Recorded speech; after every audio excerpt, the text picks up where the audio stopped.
Tired of projects feeling like chaotic spreadsheets? Let's tame that data beast by creating custom fields in Asana, turning chaos into clarity. We'll start in Asana, within the project where you want to add custom fields. I'm using a sales pipeline project, which is perfect for tracking deal stages. Look for the Customize button in the top right corner. It's your gateway to data nirvana.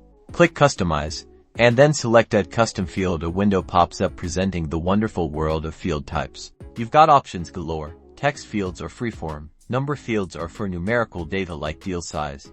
Drop-down fields let you choose from preset options like lead, qualified, proposal sent, and closed won. Date fields track deadlines. And people fields assign owners for our sales pipeline. Let's start with a drop-down field for deal stage. Name your field €, in this case, deal stage €, and then add your drop-down options. Think about the key stages in your sales process. Colors can help visually differentiate them. Once you're happy, click Create Field. Now you'll see the deal stage field on each task updated as deals progress, but we are not done.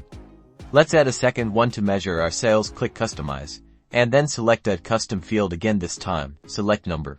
Name this one Deal Value. This is where you enter the potential revenue for each deal. You can even specify the currency for reporting. See how clean this project looks. With these custom fields, you can filter, sort, and create reports based on deal stage, deal value, and a whole lot more.